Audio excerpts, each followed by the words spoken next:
Igisa po tayo ng pork strips. Ay isasahog po sa ating gatang langka. Set aside lang po natin sa gilid mga mi. And then, may ilalagay pa kasi tayo sa gilid na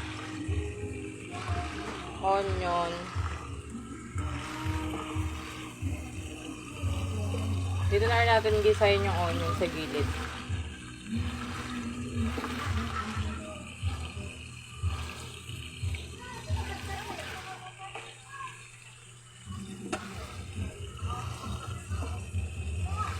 Then yung garlic.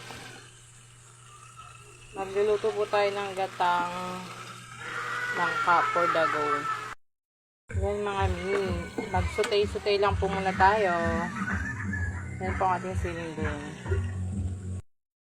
Yan na, nilagay na ni Habi yung ating langka.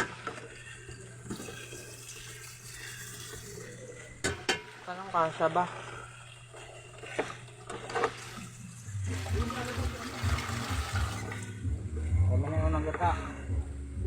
Pwede na ba yan? Nasa mangkok na malaki. Bawasan mo na yung gata, mga mi. Ay, yung pangalawa.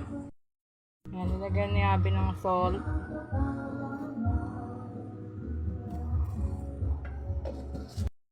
Sa sabaw.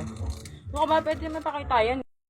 Hello mi, dahil medyo natutuyo-tuyuan na po ang ating gatang langka sa kanyang pangalawang gata. Kasi yung nilagay po namin ditong munang sabaw ay pangalawang piga. So ayan, kung napapansin yung mga mino, nagmamantika na siya. Wala-wala na po siyang sabaw. Ilagay na po natin ang ating pangalawang kakang gata. Ay, yung unang piga. Yung kakang gata, mga mino.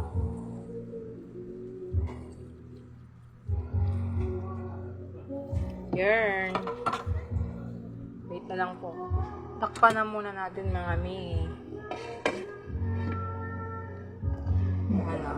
Okay. Hintayin lang natin yan Happy to serve mga mi. Eat well. Let's cook. Gatang langka for the go.